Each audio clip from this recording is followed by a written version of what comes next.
संविधान के सामने ना तो किसी का चला था, ना तो किसी का चला है, और ना तो आगे किसी का चलेगा। इसी को कहते हैं ये भारतीय संविधान है, भीमराव अंबेडकर जी का संविधान। ठीक है, तो मैं बात कर रहा हूं कि वेस्ट बंगाल को अब एक नया मुख्यमंत्री मिल चुका है। वेस्ट बंगाल के नए सीएम बन चुके हैं शुवेंदु अधिकारी। याद रखना, 15 साल का तृणमूल कांग्रेस का जो शासन था, सत्ता था, वो खत्म हो गया।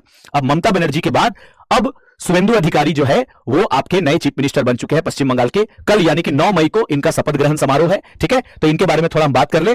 तो 2026 के पश्चिम बंगाल विधानसभा चुनाव में अभी बीजेपी की जीत के बाद शुवेंदु अधिकारी वो पश्चिम बंगाल के अब नए मुख्यमंत्री के रूप में इनको चुना जा चुका है। 9 मई 2026 को ये शपथ लेंगे और होम मिनिस्टर हमारे अमित शाह जी, इनके मौजूदगी में विधायक दल की बैठक में उनका नाम को मोहर लगाया गया। और इस जीत के साथ आपका पश्चिम बंगाल में जो तृणमूल कांग्रेस का जो 15 साल का शासन था वो पूरी तरह से क्या हो चुका है, समाप्त हो चुका है। ये आपको याद रखना है।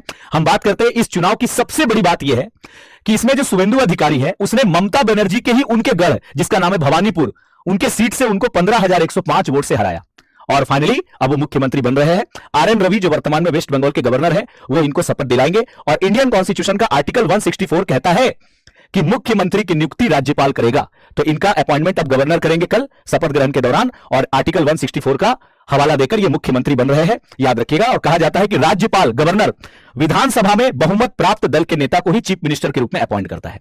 तो इतनी सारी बातें आपको याद रखना है, इंपॉर्टेंट आपके एग्जाम के पॉइंट ऑफ व्यू से। तो फाइनली अब ममता बनर्जी को रिप्लेस करके नए मुख्यमंत्री बन रहे हैं आपके कल से हमारे कौन, तो शुवेंदु अधिकारी।